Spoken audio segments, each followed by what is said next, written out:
본문을 지적합니다. 주의 눈은 의인들 위에 있고 주의 귀는 의인들의 간구 속으로 향하시나 주의 얼굴은 악을 행하는 자들 위에 있느니라 하는 말씀입니다. 근데 이 본문에는 동사가 없습니다. 그냥 구로 뚝뚝 이렇게 떨어져 있습니다. 주의 눈은 의인을 향하시는 것이 아니라 의인 바로 위에 와서 에피는 맞대고 있는 거 아닙니까? 주의 눈이 의인들과 맞닿고 있다는 베드로의 복음이고 주의 귀는 의인의 간구에 기울이시는 것이 아니라 의인들의 간구 속으로 에이스 데신 간구 속으로 그 귀를 집어넣는 것입니다. 이 말씀이 무슨 의미인지를 살펴보도록 하겠습니다. 그러나 주의 얼굴은 악을 행하는 자들 위에 있는 일이 에피입니다. 그러면 지금 하나님 얼굴을 지금 뜯어놨습니다. 눈 따로, 귀 따로, 얼굴 따로. 이게 다 얼굴 아닙니까? 눈도 얼굴에 붙어 있는 것이고 귀도 얼굴이라고 그러지 우리가 이걸 따로따로 분리해서 말하는 것지는 않는데 지금 베드로는 지금 하나님을 이렇게 묘사를 하고 있는 것입니다. 말씀드렸다시피 얼굴은 우리의 감정을 그대로 드러낸다고 그랬죠. 눈이든 입이든 코든 우리의 감정을 드러내는 것입니다. 그래서 우리의 감정이 화가 나거나 분노가 날 때에는 얼굴이 찡그려지고 눈이 날카로워지고 그리고 입이 시룩시룩되고 그렇지 않습니까?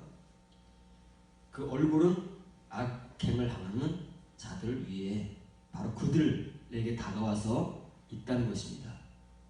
그러면 이 악을 행하는 자들은 곧 심판이고 의인에게는 곧 하나님의 간구를 들어주신다는 내용입니다.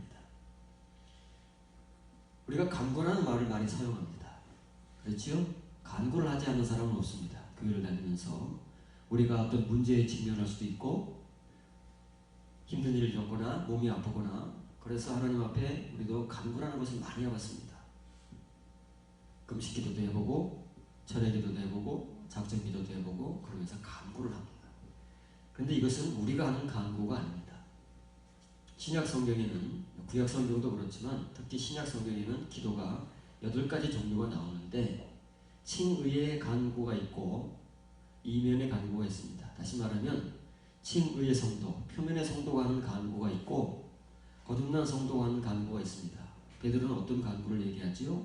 의인이 하는 간구를 말하고 있습니다. 이 의인은 거듭난 자, 칭의의 성도가 아닙니다. 이면의 성도를 말합니다. 이면의 성도의 간구 속으로 하나님의 귀를 쑥 집어넣으신다는 말씀입니다. 그럼 이 8가지 기도는 육라는 모든 사람이 하는 기도, 믿는 사람들뿐만 아니라 저 바깥에 이방신을 섬기는 자들도 자기의 소원을 자기들의 신들에게 구하지 않습니까? 하나님을 믿는 사람들도 하나님 앞에 우리의 소원을 아뢰는 것, 그걸 육회라고 했습니다. 그리고 이제 그 단계를 넘어서 정말 예수님을 영접하고 칭의의 성도들이라도 예수님을 영접하고 하나님 앞에 기도를 시작하는 것을 프로슈크라고 했습니다. 대상이 분명하게 정해지는 것입니다. 지금까지는 내가 하나님이 아닌 내 소원을 받기 위해서 누군지도 모르는 대상에게 때를 쓰고 간구라는 것을 해왔지만 기도라는 것을 해왔지만 이제 내 기도의 대상이 분명하게 정해지는 것입니다. 거기서부터 맨 마지막 단계가 이 데시스라는 것입니다. 데시스라는 단어는 신약 성경에서 16번 사용되고 있는 말입니다. 많이 사용되고 있지 않습니다. 왜냐하면 이 간구는 아무나 하는 것이 아니고 의인이라고 지칭되는 거듭난 성도, 이면의 성도들만 하는 것이기 때문에 이 데시스라는 말이 이렇게 신약 성경에 적게 사용되어 있습니다. 기도라는 말은 엄청 많이 사용되어 있죠. 다른 간구 속엔 다른 간구가 있기 때문에 이 데시스라는 간구는 6번 사용되었는데 그러면 이 간구라는 말은 도대체 어떤 사람들이 했고 어떤 사람들에게 이 간구라는 말이 사용되었는가를 우리가 살펴보면 베드로가 지금 이 의인의 간구라는 말, 의인이 누구인가 어떤 사람인가를 우리가 이제 이해를 하게 됩니다. 하나님을 믿는 모든 사람들이 아니고 칭의의 신자, 표면의 신자가 아니고 그보다 더 수준이 높은 다른 어떤 사람들에 의해서 이 단어가 사용되고 있다는 것입니다. 로마서 10장 1절 3절입니다. 형제들아 내 마음에 원하는 바와 하나님께 구하는 바는 이스라엘을 위함이니 곧 그들로 구원을 받게 하니라. 내가 증언하노니 그들이 하나님께 열심히 있으나 올바른 지식을 따른 것이 아니니라. 하나님의 의를 모르고 자기 의를 세우려고 힘써 하나님의 의에 복종하지 아니하였느니라. 여기 간구라는 말이 나오지요. 근데 본문은 조금 직역을 해야 이해가 더 확실하게 되어집니다. 직역하면 형제들아 분명코 내 마음의 참 생각과 하나님을 향한 간구는 바울이 간구를 합니다. 베드로가 말한 간구하는데 이 간구 이전에 뭐가 있느냐면 참 생각이라는 것이 있답니다. 이걸 강조하기 위해서 바울은 한글 번역에는 없는 분명코 분명하게 내 마음에 참 생각이 있다. 그리고 하나님을 향한 간구가 있다. 그건 뭐냐면 이스라엘을 위한 것이다. 지금 로마 교회에 편지를 쓰면서 유대인을 언급합니다. 물론 로마 교회에도 유대인들이 있죠. 세계 각지에 유대인들이 있고 유대인들만이 존재하는 교회가 있고 그리고 이방인과 유대인들이 공존하는 교회가 있고 이방인들만 있는 교회가 있고 이래 있습니다. 초대교회 시대 형편은. 그런데 로마 교회를 향해서 유대인을 언급합니다. 유대인들을 향해서 가지고 있는 바울의 참 생각과 하나님을 향한 간구가 있답니다. 왜 바울이 지금까지도 그렇게 박해를 받고 유대인들에게 복음을 전하기를 원했지만 핍박과 박해를 과거 자기와 같이 핍박과 박해를 끊지 않기 때문에 이제 바울은 먼지를 떨어버리고 이방인을 향해서 간다고 유대인을 보냈습니다. 복음을 전하지 않는 것뿐이지 마음속에는 죽을 때까지 바울은 그의 동족들, 유대인들에 대한 이 애정과 이 복음을 전하고자 하는 이 끝없는 열정을 놓지 않을 채 순교를 당한 것이지요. 이스라엘을 위한 것이 있는데 곧 뭐냐면 그들이 구원이 이르는 것이다. 그들은 구원을 받았다고 주장하는데 아직 그들은 구원을 받지 못했습니다. 유대인들, 아브라함의 자손, 하나님의 선민, 할례받은 자들. 오늘 우리들로 말하면 예수 그리스도를 믿고 영접하고 세례받고 하나님의 구원을 받았다고 하는 우리 칭의의 신자들. 사실은 같은 말인데 우리는 그렇게 이렇게 일치를 시키고 있지는 못해서 그렇지 사실은 같은 말입니다. 구원에 이르게 하기 위해서 그러는 것입니다. 왜 그러면 이 유대인들은 구원을 받았다고 주장하지만 바울의 눈에 그리고 모든 사도들의 눈에 예수님의 눈에 구원받지 못한 사람들로 치부될 수밖에 없느냐 하는 내용이 나옵니다. 참으로 내가 증거하노니 그들이 하나님의 열심을 가지고 있으나 정확한 지식을 따르는 것이 아니냐. 열심이 있습니다. 이 유대인의 열심은 어느 누가 따라갈 수 없습니다. 우리 가운데도 열심히 있는 사람들이 많이 있지만 유대인의 열심, 특히 바리새인들의 열심은 우리가 못 따라간다고 누누이 강조합니다. 열심히 특심인 사람들입니다. 누구의 열심을 가지고 있어요? 하나님의 열심을 가지고 있어요. 하나님을 향해 열심히 있는 것이 아니라 하나님의 열심을 가지고 있는 것입니다. 그런데 그 열심이 뭐에 근거하고 있어요?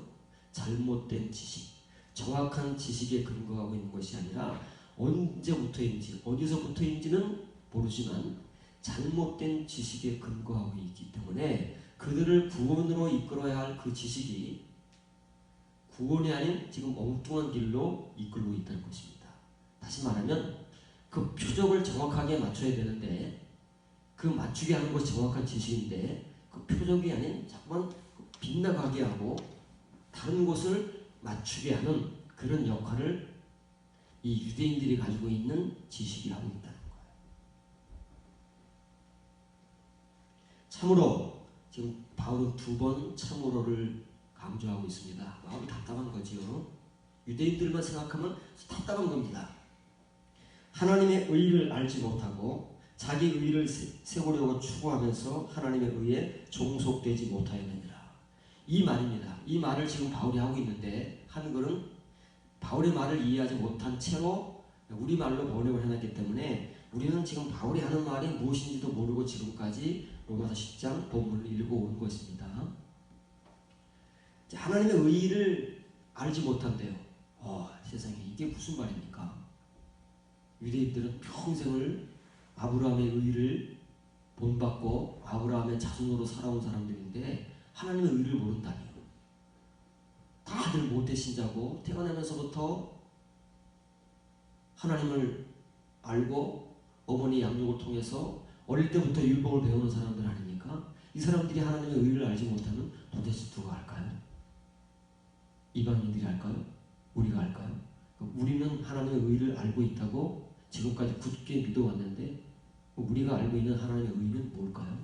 유대인들이 하나님의 의를 알지 못하고 있다면 유대인은 예수님을 안 믿어서요? 예수님이 십자가 죽으실 때 태어나지 않았기 때문에 지금 바울이 말하는 유대인들은 어떤 유대인들일까요? 과거의 유대인들일까요? 현재 유대인들일까요? 현재 유대인들이잖아요.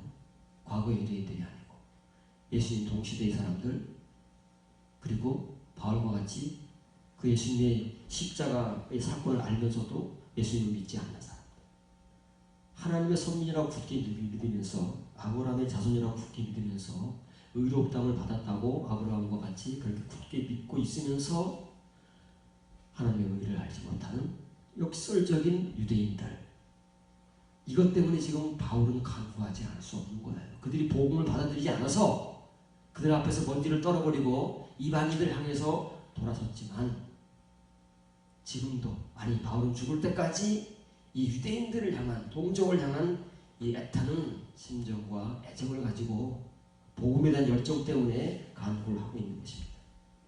왜 이 유대인들은 과거 유대인들뿐만 아니라 예수님 시대 유대인들 그리고 십자가 시대 이후의 유대인들마저도 왜 하나님의 의를 알지 못하느냐 하면 자기 의 때문에 그런 거예요. 자기 의. 하나님이 열심히 자기 의를 이루는 데 집중하고 있습니다. 이 자기 의가 뭔지 아십니까? 우리는 하나님을 열심히 믿는다고 생각합니다. 봉사, 충성 열심히 합니다. 정말 어떤 사람들 열심히 턱시는 사람들이 있습니다. 그걸 일컬어 자기 의라고 하는 거예요. 우리는 거듭나지 못한 채 하나님 앞에 우리의 육신이 얼마나 죄덩어리인지 경험하지 못한 채 우리 전부가 우리가 하는 모든 일이 죄인지 악인지 모르는 채 하나님의 은혜를 받은 자로서 구원받은 자로서 믿음 있는 자로서 그렇게 믿고 유대인들과 같이 열심을 가지고 하나님을 섬긴다고 하는데 잘못된 지식 정확한 지식을 알지 못한 그 지식을 가지고 내 의를 이루며 살아가고 있는 것입니다. 우리는 잘 모릅니다. 이 말이 무슨 말인지. 바울의 이 복음을 이해하려면 시간이 많이 걸립니다. 어떤 사람들에게는. 하나님의 의에 종속되지 못한 거예요. 지금 하나님의 의가 있고 유대인들이 갖고 있는 의가 있습니다. 유대인들이 굳게 하나님의 의라고 믿고 있는 그러나 바울의 눈에는 잘못된 의 하나님의 의가 아닌 유대인들의 의가 있다는 것입니다. 왜 유대인들은 하나님의 의가 아닌 자기들의 의를 가지고 하나님의 의라고 굳게 믿으면서 살고 있을까요?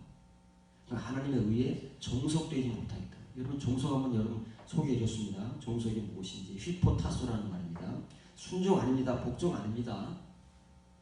이런 말을 퉁쳐버리면 평생 우리는 이 바울의 복음이 무슨 말인지 왜 유대인들이 굳게 아브라함의 자손이고 아브라함의 가진 의를 자기들도 가지고 있다고 믿고 있는데 그것이 잘못된 의이고 하나님의 의가 아닌지를 모르고 살아갑니다. 유대인들 같이 우리 역시도 그렇습니다. 바울의 복음을 모르면 베드로의 복음을 모르면 우리 역시도 평생을 의롭다, 의인이다, 구원받았다고 살아가지만 이렇게 살아간다고 말이에요. 그래서 모르는 거예요. 휘포터스는 하나님의 의가 있습니다. 그 하나님의 의 아래 바로 밑에 와서 줄을 서는 겁니다. 줄을 서는 거예요. 누군가 제일 먼저 하나님의 의 아래 와서 줄을 쓴 사람이 있습니다. 그 사람이 누구죠? 개인적으로는 에녹이고 노아이지만 공식적으로는 아브라함 아닙니까? 믿음의 조상 아브라함. 유대인들이 그렇게도 주장하는 믿음의 조상 아브라함의 후손. 그 아브라함이 제일 먼저 하나님의 의 아래에 줄을 쓴 거예요.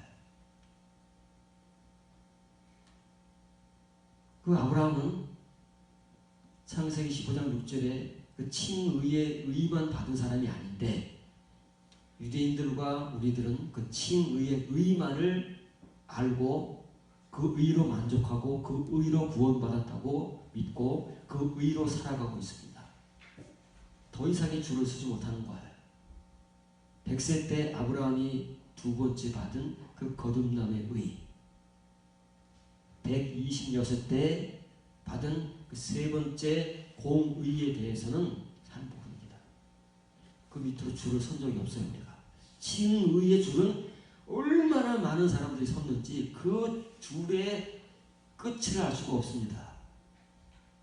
유대인들이 있죠, 이방인들이 있죠, 우리들이 있죠. 그 줄은 끝을 다 볼 수 없을 만큼의 줄을 섰지만 지금 바울이 전하고자 하는 이 하나님의 의, 베드로가서는 의인의 거듭난 의, 이 줄은 없다고 말해요.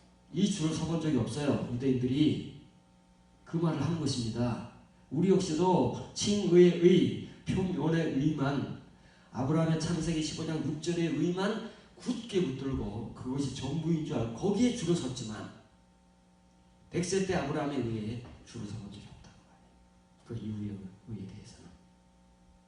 그러니 유대인들이 의 없다고 믿는 그 의는 하나님의 의가 아니고 우리가 굳게 믿고 있는 의 역시도 하나님의 의가 아니다. 아주 아닌 건 아니에요. 알지 못하는 것뿐이지요. 나머지를 모르는 거예요. 나머지를. 그러니까 하나님께서 그거를 인정을 못하신다는 것이지 칭의도 의잖아요. 그런데 그것만 가지고 너무 오래 살아왔어요. 너무. 그러면 인정을 못 받는다는 것입니다. 지금 바울이 그 말하는 거예요. 그래서 지금 바울은 이렇게 말을 한 거예요. 지금 분명히 참이 이렇게 많이 나오잖아요. 바울의 복음을 우리가 이해를 못하는 거예요. 바울의 말로 이해를 못해요. 우리 말로 지금까지 읽고 전하고 들어왔지 바울의 말로 읽어본 적, 바울의 말로 전해본 적이 없어요. 우리가 이 뜨거운, 이 애타는, 이 답답한 심정을 이해를 못한다는 말이에요. 바울은 이 마음을 가지고 있습니다. 어떤 마음이냐면 이 두 가지를 가지고 있는 거예요. 유도키아, 도키아라는 말이 생각이라는 말입니다. 우리 사고, 우리가 이것저것 늘 생각하지 않습니까? 그 생각을 도키아라고 합니다. 그 앞에 유가 붙으면 우리가 진짜 생각해야 될 것. 이게 뭐지요? 복음에 대한 생각, 구원에 대한 생각, 천국에 대한 생각, 우리의 본질적인 생각, 하나님 백성으로서의 본질적인 생각이 유도키아입니다. 바울이 이런 생각을 하기 때문에 유대인들은 바울을 거부하고 핍박하고 내쫓지만, 그래서 바울도 어쩔 수 없이 그들을 향해서 등을 돌렸지만 마음만 그렇지 않다는 거예요. 끝없는 그들에 대한 이 참생각, 복음에 대한 생각, 구원에 대한 생각, 의에 대한 생각, 이것 때문에 그들을 위해서 간구하지 않을 수 없어요. 이 데시스를 하지 않을 수 없어요. 아무나 하는 게 아닙니다. 이 간구는 한글로 간구가 나온다고 해서 우리의 것이 아니에요. 우리가 하는 간구가 아니다 그 말이에요. 우리가 하는 간구는 우리 거 들어달라고 하는 것이지, 성경에 나온 이 데시스는 우리 거 들어달라고 하는 간구가 아니에요. 하나하나 살펴보겠지만 이걸 하는 거예요. 왜 이걸 하느냐면 유대인들 때문에 그렇잖아요. 유대인들이 이게 없은 거예요. 여러분들에게 늘 강조하는 에피그노시스가 없는 거예요. 유대인들도 없어요. 초대교회 교인들도 아직 없어요. 우리들도 아직 없는 거예요. 베드로가 서신을 보낸 터키 전 지역의 교회들이 얼마나 많겠습니까? 그 당시에 굉장히 많잖아요. 그 모든 교회들의 교인들이 이 에피그노시스를 아직 갖고 있지 못하기 때문에 이걸 근거로 해서 이거 먼저 그들에게 전해서 여기에서 시작되는 모든 하나님의 참된 지식들, 그 영적 은혜들을 증거하고자 하는 것이 서신서들이거든요. 근데 유대인들도 역시 이게 없는 거예요. 에피그노시스가 없는 거예요. 우리도 없는 거예요. 초대교회 교인들도 없는 거예요. 이게 없으면 유대인들이 주장하는 의, 초대교인들이 바울의 초기 복음을 통해서 받은 의, 오늘 우리가 하나님께로부터 의롭다함을 받았다는 그 의는 유대인들 것과 똑같은 겁니다. 왜? 이게 없기 때문에. 이것을 근거로 해서 의를 가진 것이 아니라 그냥 오직 칭의, 믿으면 구원을 받는다는, 믿으면 죄의 사함을 받는다는 하나님께서 아무 공로 행위 없이 모든 사람들에게 동일하게 주시는 그 표면의 의만을 가지고 있다는 것입니다. 그런데 하나님의 의, 이 아브라함이 하나님의 아래 줄을 서서 자기를 따라오게 하기 위해서 먼저 거기에 줄을 선 그 아브라함의 두 번째 의, 세 번째 의를 알고 깨닫고 경험해서 그 뒤로 줄을 선 사람들의 의는 여기서 나온다 그 말이에요. 에피그노시스에서. 이해를 잘 하셔야 됩니다. 그래야 우리의 의가 두 번째 의로 나가는 거예요. 아브라함은 100세 때의 생명의 때에 주어지는 하나님의 거듭남의 의로 나가는 것입니다. 왜 이 유대인들이 그리고 초대교회 교인들이 오늘날 우리들이 이 에피그노시스를 못 가지고 있느냐 하면은 이것 때문에 그렇다는 거예요. 히포타스의 과거 수동입니다. 종속이라는 말, 종속이라는 말은요, 줄을 이어서 따르는 겁니다. 줄을 이어서 따르는데 어디 하나님 바로 아래요. 아브라함과 같이 하나님의 부르심을 통해서 먼저 칭의의 줄을 서고 25년여의 신앙생활을 통해서 거듭남의 의에 줄을 서고 그리고 그 거듭남의 의를 행함으로써 살아갈 수 있는 공의의 줄을 서는 그 의를 우리가 따라가야 되는데 모든 유대인들이나 초대교회 교인들이나 오늘날 우리들이나 누구를 막론하고 오직 칭의만을 붙들고 살아가기 때문에 이걸 못한다고 말이에요. 이게 안 된 거예요. 종속이 안 된 거예요. 종속, 히포타소가 안 된 거예요. 한글로 번역하기가 어려워서 종속이라는 말을 제가 사용합니다만은 이게 안 된 거다. 가장 낮게 표현할 수 있는 말이 종속이라는 한자어예요. 누군가 앞선 사람을 보고 줄을 짓는 거예요. 줄을 이어 따라가는 거예요. 근데 그 사람이 어디에 줄을 서야 되냐면 하나님 바로 아래 줄을 서야 돼요. 그래야 그 뒤를 따라가는 사람들이 그 사람을 통해서 올바른 것을 공유할 수가 있는 것이거든요. 사도들은 이 복음을 전합니다. 예수님도. 근데 우리는 이걸 몰라요. 이 말이 무슨 말인지 모르고 다 복종, 순종이라는 말로 퉁치고 있는 것이죠. 우리가 늘 강조하는. 자, 그러면 이제 바울이나 베드로가 아닌 일반 신자들 가운데서 누가 이 데시스를 했다고 성경에서는 우리에게 소개하느냐, 그 사람들을 잘 봐야 합니다. 그 사람이 언제, 어떻게, 왜 이걸 했는지를 보지 않으면 우리는 평생 이 간구라는 것을 알지도 못하고 해보지도 못한 채 죽을 수도 있다는 것입니다. 많은 사람들이 그러했듯이. 누가복음 1장 5절 6절입니다. 유대 왕 헤롯 때에 아비야 반면에 제사장 한 사람이 있으니 이 사람은 이름은 사가랴요 그 안에는 아론의 자손이니 이름은 엘리사벳이라.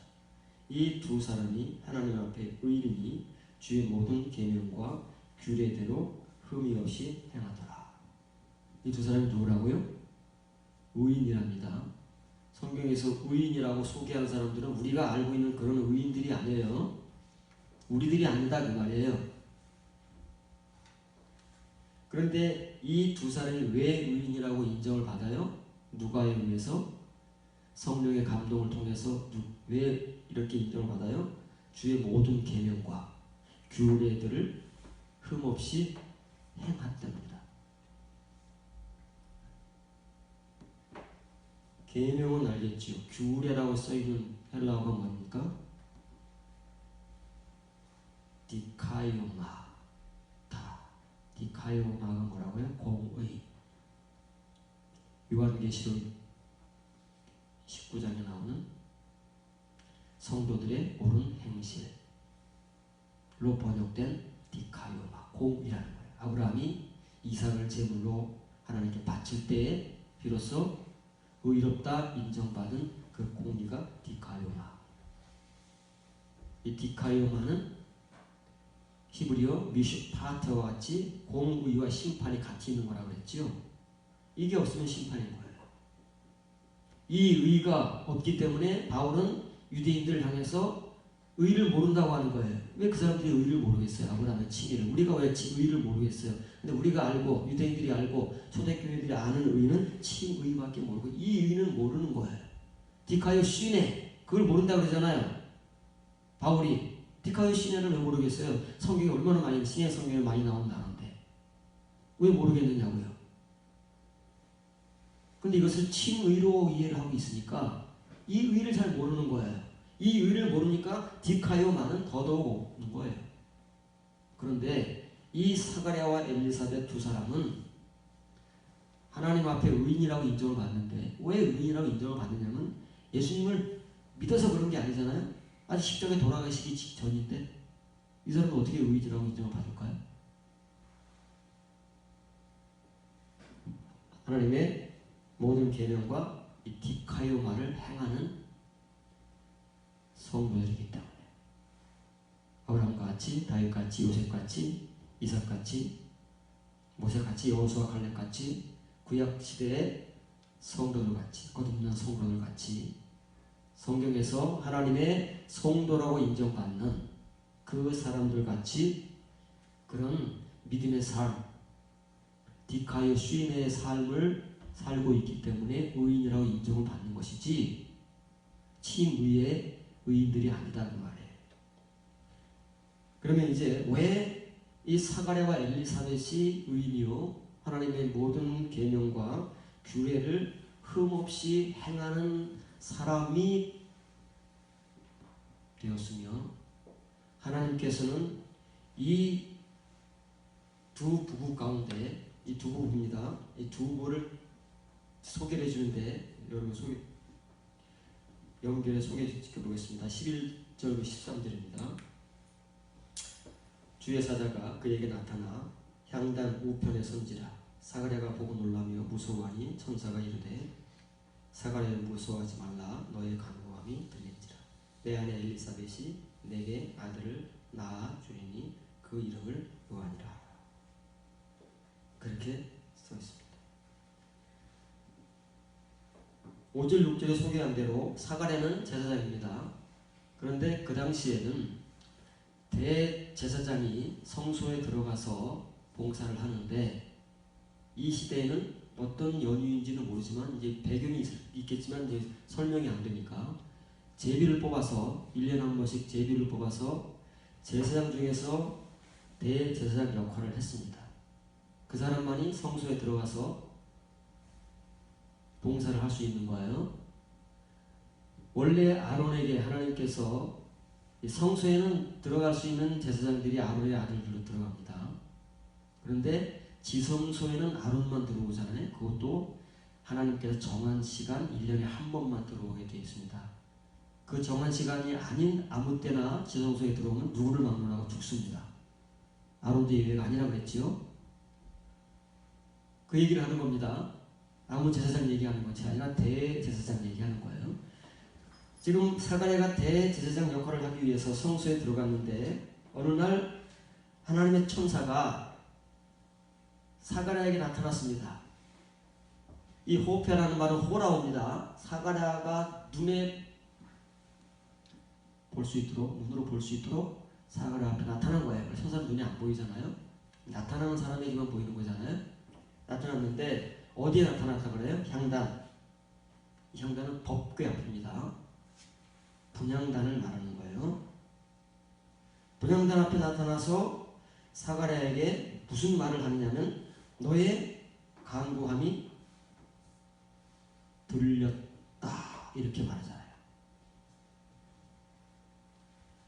그 간구가 뭐냐면 엘리사벳이 아들을 낳을 수 있도록 해달라는 간구였어요.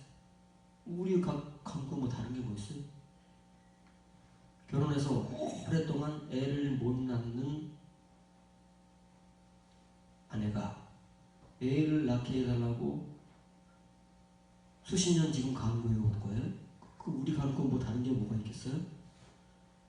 우리도 종류는 다르지만 애를 못 낳으면 애 낳게 해달라.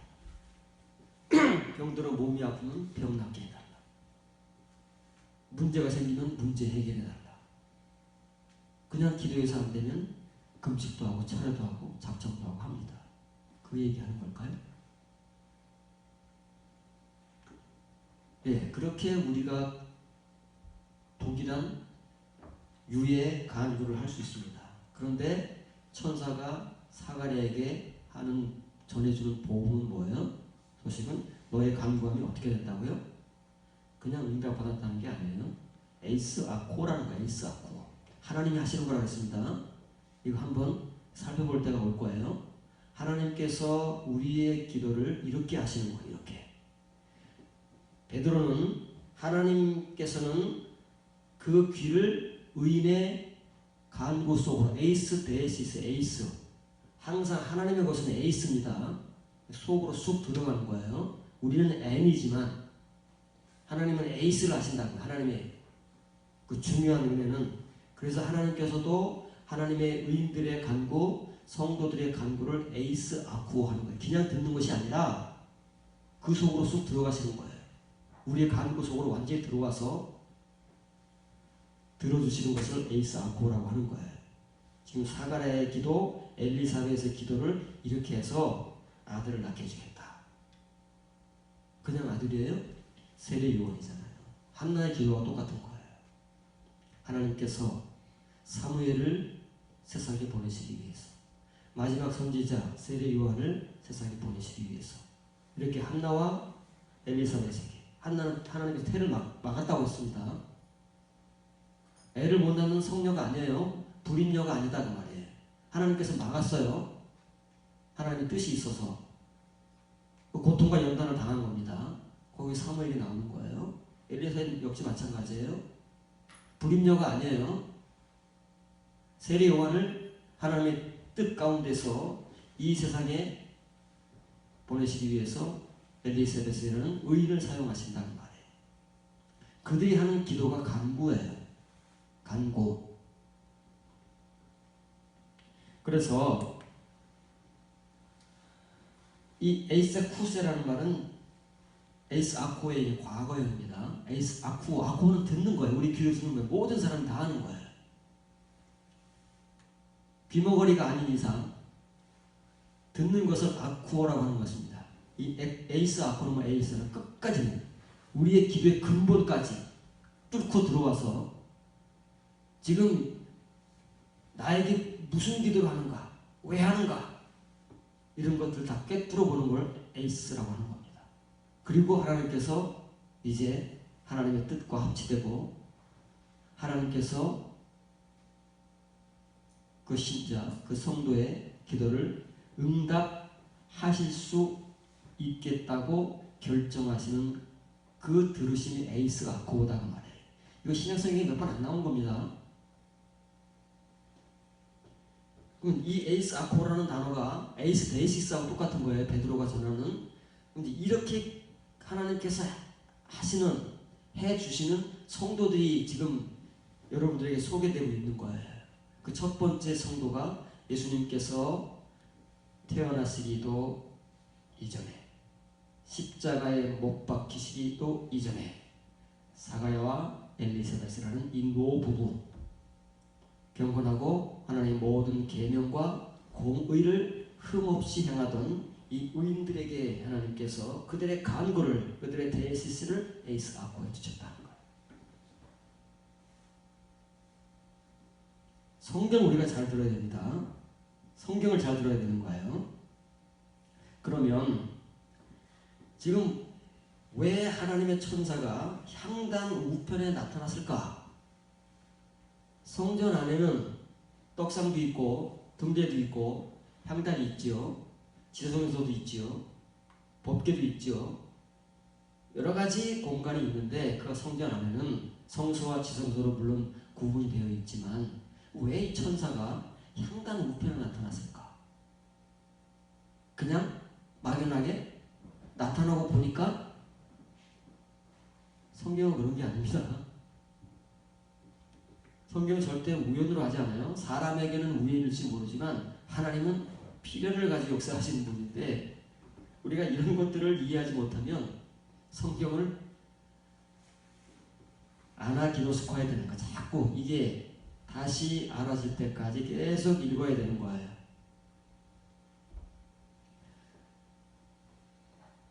그럼 이제 성막 구절을 먼저 살펴볼 텐데, 먼저 그 전에 출애굽기 이 분향단과 관계에 대해서 소개를 해주겠습니다. 너는 분향할 제단을 만들지니 곧 조각목으로 만들 때 아론이 1년에 한 번씩 이 향단 뿔을 위하여 속죄하되 속죄제의 피로 1년에 한 번씩 대대로 속죄하시니라. 이 제단은 여호와께 지극히 거룩하니. 분향단 몇 번 소개해줬습니다. 근데 여러분들이 이해를 잘 못해요.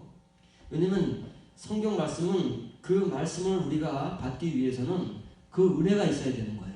그 말씀의 분량이 있어야 그 말씀을 이해하는 것이지, 여러분에게 성경 구절을 수십 번을 반복해서 소개해줘도 다 이해가 오지 않는 거예요. 여러분들이 지금 들을 수 있는 만큼의 이해만 오는 것입니다. 왜 천사가 향단 우편에 나타났는지, 이 분향단은 무엇인지 그 배경을 거슬러 올라가서 그 의미를 알고 그 은혜를 가져야만 누가복음 1장 11절 13절 출애굽기 30장 본문의 그 말씀을 우리가 전부 이해할 수 있는 것도 아니에요. 우리가 이해할 수 있을 만큼만, 에피그노스의 지식이 있는 사람들만 그만큼 이제 이해하는 것 뿐이지요. 그 은혜는 차후에 받더라도 하나님께서 모세에게 분향단을 만들라고 하십니다. 분향단은 조각목으로, 한글 번역으로는 조각목이 십팀 나무입니다. 쉰팀 나무인데 한번 여러분들에게 소개해 줄 기회가 있습니다. 수요일날. 아카시아 나무입니다. 우리나라의 아카시아 나무가 아니고 사막에 피는 아카시아 나무. 사막이잖아요. 광야니까. 광야에 피는 아카시아 나무가 있어요. 그런데 이 분향단을 대제사장인 아론이 1년에 한 번씩 뿔을 속죄해야 됩니다. 분향단의 네 귀퉁이에 뿔을 만드는데 뿔을 속죄해야 됩니다. 속죄하는데 속죄제의 피로, 마치 아론이 지성소에 들어가서 그 법궤 뚜껑, 속죄소에서 아론과 그의 가족들, 온 이스라엘의 죄를 1년에 한 번씩 속죄제, 송아지 속죄제의 피로 속죄하는 것과 똑같이 하는 거예요. 분향단을. 왜 그렇게 하느냐면 이 분향단, 제단입니다. 분향하는 단이니까 제단이에요. 이 분향 제단은 여호와께 지극히 거룩하니라. 그 지극히 거룩하니라의 히브리어 표현을 보세요. 코데시 카다시 이잖아요. 그건 거룩한 것들 중에 거룩한 것. 한글 번역으로 지극히 거룩한 거예요. 아가서, 노래 중에 노래, 쉬르 하쉬리, 노래들 중에 최고의 노래라는 거예요. 거룩한 것 중에 최고의 거룩한 것이라는 겁니다. 이 표현이 지성소의 표현과 똑같다 그랬지요. 관사 하나 붙는 것 빼고는 코데시 하 카다심, 관사나 붙는 거예요. 관사는 왜 붙어요? 성소를 말하기 때문에. 성소가 몇 개 있어요? 성소가 3개 있습니다. 분향단이 있는, 아니, 제단이 있는, 번제단이 있는 그 뜰도 성소예요. 미끄다신 거예요. 그 다음에 천막으로 만들어진 그 공간이 성소잖아요. 그걸 둘로 나눴습니다. 그거 성소예요. 성소. 그 안쪽이 지성소라고 하잖아요. 그래서 성막의 구조는 뜰, 성소, 지성소잖아요. 이 3개가 다 성소다. 미끄다신 거예요. 하카다심은 그 3개, 그래서 관사가 붙는 거예요. 하시를 왜 관사가 붙느냐면 세상의 모든 노래 중에 최고의 노래가 아니라 정해진 어떤 노래들이 있어요. 그 노래들 가운데 최고의 노래라는 겁니다. 그 3개의 성소, 정해진 성소들 가운데 성소란 말이에요. 가장 거룩한 성소가 지성소라는 말입니다. 한글 번역으로. 이렇게 쓴 거예요. 그래서 이걸 쓴 거예요.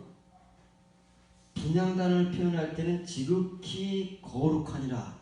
코데시 카다심이에요. 거룩함들 중에 거룩함. 이걸 영어로 번역하면 it is most holy.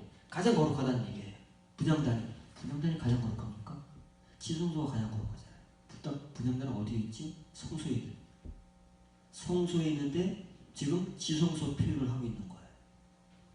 이거 잘 이해하셔야 됩니다. 이거 이해 못하면 우리는 그림은 볼 줄 알고 성경을 읽을 줄 알고 뭐 성막 구조는 다 우리가 가르쳐주면 이해하고 다 볼 줄 알지만 의미를 모르는 거 우리가 이 의뢰자들이 못 되는 거예요.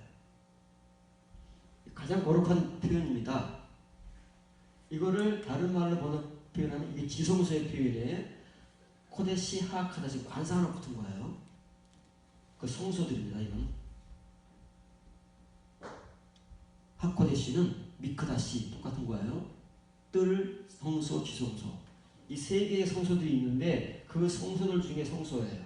그래서 지성소는 영어로 번역할 때 다르게 번역합니다. The most holy place. 이건 이제 공간을 지칭하는 거니까 가장 거룩한 장소라는 거예요. 지성소는 가장 안쪽에 있는 가장 거룩한 장소를 지성소라고 하는 것이고 분향단은 가장 거룩한 것, 그 물건을 지칭하는 것이니까. 그러나 의미는 똑같은 거예요. 지성소나 분향단이나 하나님 앞에 한글적 표현으로 지극히 거룩한 것 중에 거룩한, 가장 거룩한 것이다 그 말이에요. 거기에 천사가 나타난 거예요.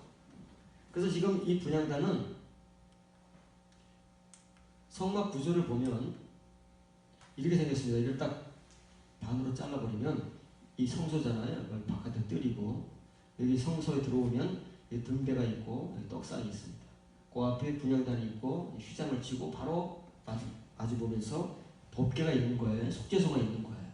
여기를 말하는 거예요. 여기 분향단은 이 우편에 나타났다는 거예요. 우편에 여기서 우편인지 여기서 우편인지 모르겠지만 그러니까 이 우편에 천사가 나타났다는 거예요. 사가랴에게. 사가랴의 위치를 말해요. 사가랴가 지극히 거룩한 의인 성도라는 거예요. 지성소의 성도라는 겁니다. 하나님 앞에서 의를 아는 유대인, 아브라함의 칭의뿐만 아니라 100세 때의 거듭남의 의를 통해서 하나님의 모든 계명과 공의를 행할 수 있는 아브라함의 120여세 이삭을 제물로 바칠 때의 그 은혜까지도 가지고 살아가는, 지금 이 엘리사벳과 사가랴는 노인이에요. 그 당시로는 이제 곧 세상을 떠날 거예요. 두 사람 다가 그렇다는 거예요.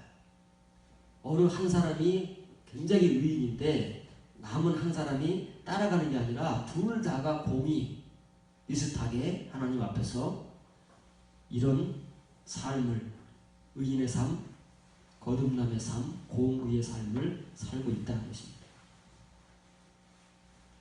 그래서 천사가 분향단 우편에 나타나는 것이지 그냥 우연히 오다 보니까 그런 게 아니에요.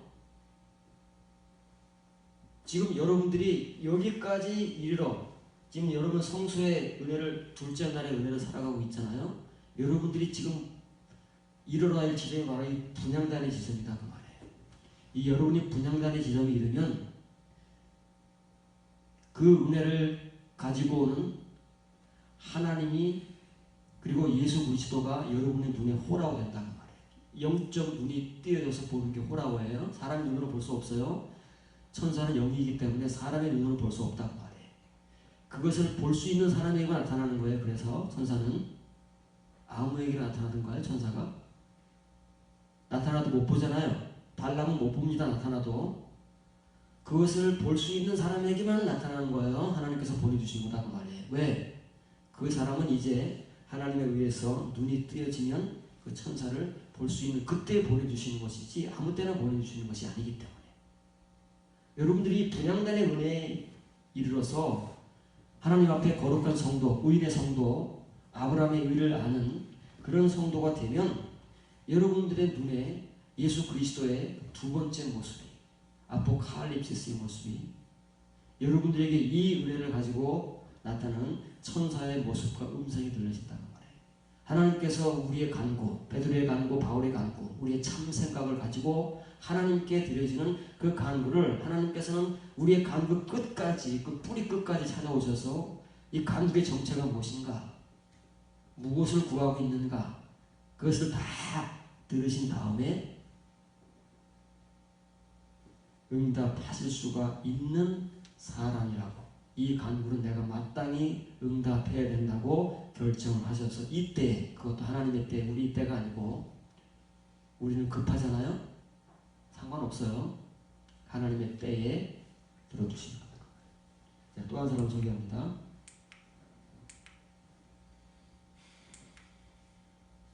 누가복음 2장 36절 37절 또 아셀 지파 바누엘의 딸 안나라 하는 선지자가 있어 나이가 매우 많았더라. 그가 결혼한 후 7해 동안 남편과 함께 살다가 과부가 되고 84세가 되었더라.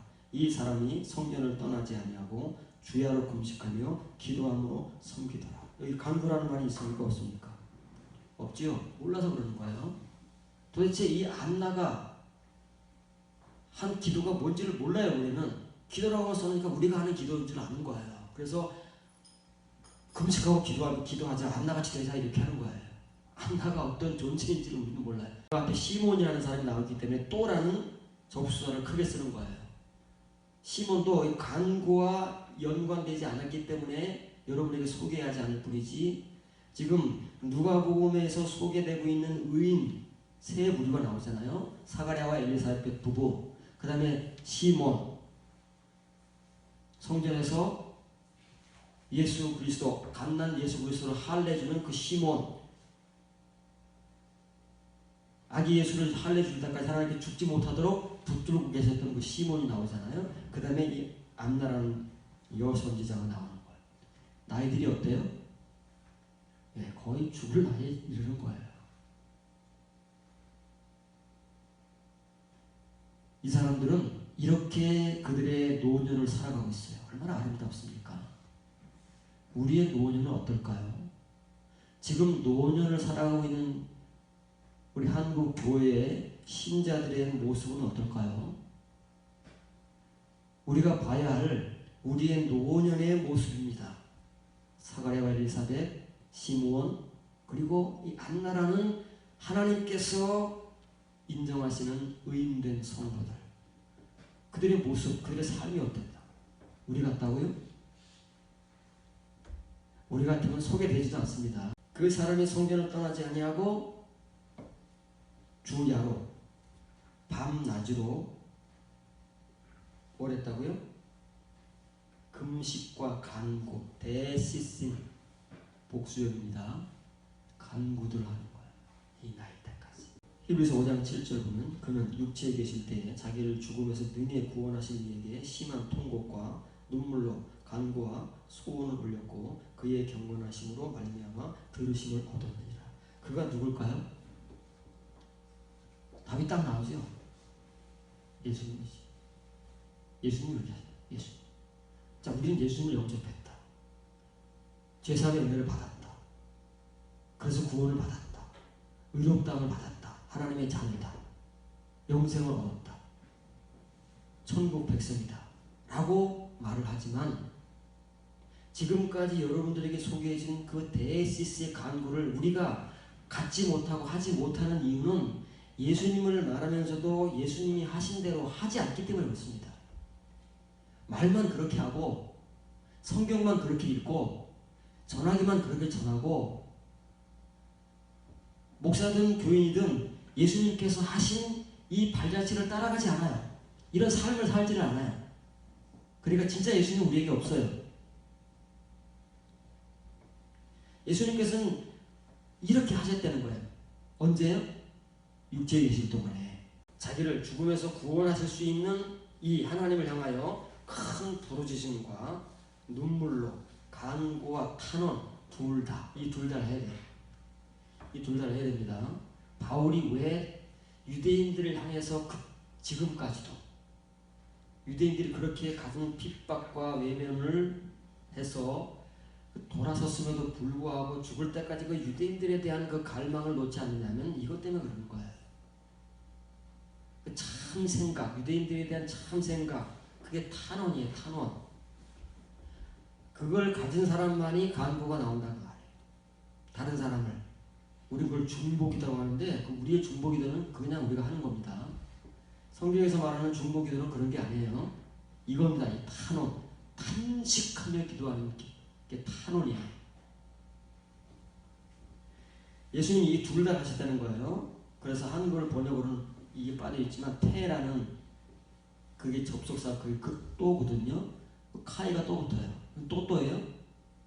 복원합니까? 이 카이는 카이가 나오면 이 둘 다예요. 간구와 탄원 둘 다를 뒤에 동사가 없어요. 하나님께. 한글로는 그래서 올렸다는 말을 쓰고 있고 나는 그냥 우리가 기도하다 간구하다 그러잖아요. 하셨다는 표현을 하는 거예요. 그럼 여기까지는 우리도 할 수 있다고 하는 거예요. 큰 부르짖음과 간구와 탄원을 우리들은 못하겠습니까? 그러면 하나님께서는 지금 안나의 간구, 사가랴와 엘리사벳의 간구를 에이스 아코 하셨대잖아요. 왜 하셨을까? 그 사람들은 다 의인이라고 하고 모든 계명과 공의를 행한다고 하고 성경을 떠나지 아니하고 밤낮 금식과 간구를 한다고 하고 그래서 에이스 아코 하셨대요. 그걸 예수님이 보여주신다는 말이에요. 이게 무엇 때문에 하나님께서는 도대체 그 성도들에게 에이스 아코를 하시는가?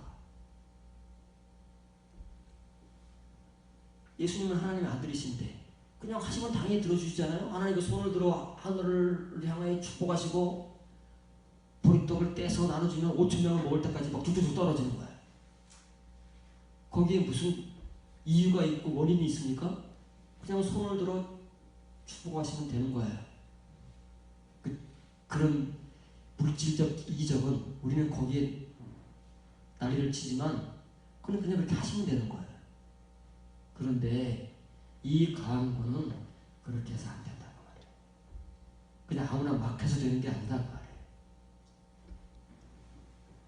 어떤 사람들이 이런 간구를 할 수 있으며 하나님께서는 왜 이 사람들의 간구를 에이스 아쿠어 하시는가를 우리가 알아야 알기라도 하고 죽을 거 아니겠어요?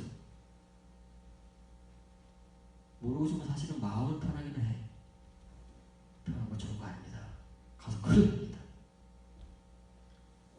경건하심으로 말미암아 에이스 아코를 받으셨답니다. 아니 예수님이 하나님의 아들이신데 무슨 경건함? 그럼 당연히 하나님의 아들이니까 경건하지. 그래요? 이 경건은 어디서 나오는 걸까요? 고난들을 통해서 하나님의 아들이심에도 불구하고 고난들을 받으셨잖아요. 그 고난들을 통해서 사망에 이르는 거예요. 나중에 또 배우겠지만 바울의 복음을 통해서 우리가 배울 날이 있습니다.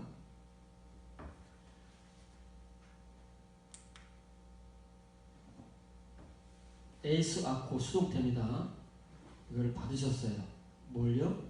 이걸 때문에 율라베야 경건입니다. 유세베이아도 경건. 이거 뭐예요? 참 경건. 그냥 경건이 아니고 참 경건. 거듭난 성도, 의인. 사가랴, 엘리사벳, 안나, 바울, 베드로, 그들의 동역자, 이런 사람들에게서 나올 수 있는 이 유세베이아, 율라베이아로 말미암아 이것으로부터 하나님께서 에이스 아코를 해 주실 수밖에 없었고, 예수님의 이 간구와 탄원은 에이스 아코를 받은 거예요. 이 에이스 아코는 의역하면 온전히 응답되는 거예요. 온전히. 에이스는 온전이잖아요. 끝까지 가는 거잖아요. 그래서 온전이라고 번역하면 괜찮습니다. 하나님께서 이런 성도들의 그 간구를 왜 에이스 아쿠 하시는가 하면은 이런 과정을 그들이 거쳐왔기 때문에. 예수님도 예외가 아니에요. 육신을 입고 오셨기 때문에 예수님도 예외가 아니에요. 고난을 받으셔야 되는 거예요. 십자가에는 그냥 달릴 수 있는 게 아니에요. 어느 날 맘먹고 그 순간까지 온갖 고난을 겪으면서 하나님께 단련을 받고 그 십자가에 못 박힐 수 있는 그 믿음을 갖는 거예요. 그 속에서 이 경건이 싹트는 것이고 그 삶을 사는 것이고 그 발자취를 우리에게 남기는 거다 그 말이에요. 그러니까 율라베이아와 동의어가 유세베이아라고 했잖아요. 이 두 개를 지금 이제 우리가 구분을 좀 해야 됩니다. 이 유세베이아는 뭐냐면은 이건 이제 헌신, 삶으로 사는 거예요. 유세베이아는 이게 이제 종교적 경건이에요. 우리가 좀 경건해 보여 그렇게 말을 하잖아요. 우리의 모습, 풍기는 이미지, 그런 것들이 영적 향기 이런 것들이 이 유세베이아라고 하는 거예요. 그런데 유세베이아는 그것으로 끝나는 게 아닙니다. 이 율라베이아 이건 이제 행위로 보여주는 거예요. 예수님께서 우리에게 무슨 모습으로만 보였습니까? 이미지로만? 그분의 발자취, 그분의 삶, 그들의 고난 그것들을 통해서 보여주셨잖아요. 그게 율라베이아라는 거예요. 그러니까 성경은 이걸 교차적으로 사용하잖아요. 유세베이아, 율라베이아. 근데 유세베이아, 참 이 세베이아를 가진 사람에게서는 자연스럽게 율라베이아가 나오게 돼 있어요. 우리 칭의의 신자들은 세베이아를 갖는 거예요. 칭의의 경건. 이것도 없는 사람들이 너무 많아서 성경에서는 책망을 하지만 우리는 이제 세베야에서도 출발하는 거예요. 우리가 가진 칭의의 믿음, 표면의 믿음 속에서 우리가 이 세베야를 가지고 하나님을 바라보고 나아가면 하나님께서 우리를 사랑하시면 징계하시고 연단하셔서 이 유세베의 성도로 이끌어 가신다 그 말이에요. 그래야 우리가 이 율라베야가 나오는 것이고 그러는 것이지 이것은 뭐 어느 날 되는 게 아니다 그 말이에요. 갑자기 예수님조차도 이러셨는데 하물며 여러분들이 소개한 성경의 증인들은 말해서 뭐 하겠습니까? 그 사람들이 우리같이 칭의의 은혜를 받아서 뚝딱 그렇게 한 것이 아니라 그래서 그들에게는 수식어가 붙잖아요. 어떤 수식어가 붙어요? 모든 계명과 공의를 흠없이 행하더라라는 우리가 소위 말하는 믿음으로 구원받았다는 그런 표현을 쓰지 않는 거예요. 왜? 그런 표현은 칭의의 표현이기 때문에. 칭의의 구원, 칭의의 의의 표현이기 때문에 그런 표현을 안 써요.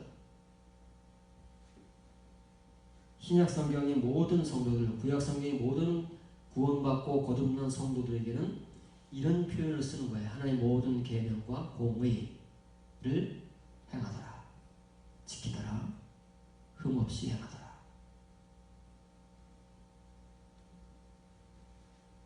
이것이 간구를 통해서 우리에게 전하고자 하는 성경의 메시지다 그 말이에요.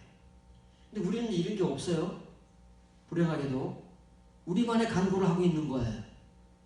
때로는 하나님께서 우리를 불쌍히 여기서 그런 간구를 응답해 주시기도 해요. 그걸 우리는 대단한 것으로 알고 간증을 한다는 말이에요. 얼마나 하나님 앞에 초라하고 부끄러운지를 몰라요. 무식하면 용감한 거예요. 모르니까 그렇게 용감한 일을 우리가 하나님 앞에서 용감무쌍하게 하고 있는 거예요. 우리들끼리. 하나님은 쳐다봐 주질 않습니다. 하나님께서 가까이 오시고 그 속으로 들어가고 싶어 하시는 간구는 데시스란 말이에요. 아무에게서는 나올 수 없는. 우리가 이제 이걸 바라봐야 되는 거야. 이걸 지향하고 나에게서는 언제쯤이나 저 간구가 나올 것인가. 나는 저 간구를 할 수 있을까? 하나님께서는 언제 내 간구에 이렇게 에이스 아코를 하시기 위해서 내 기도에 들어오실까? 이거는 정말 말할 수 없는 축복이고 말할 수 없는 은혜고 말할 수 없는 분량이고 말할 수 없는 거룩한 성도의 삶에서 나올 수 있는, 여러분에게 소개했듯이 그런 사람들에게서 나올 수 있는 믿음의 흔적들이고 우리 앞에 남겨놓은 그들의 발자취라는 말이에요.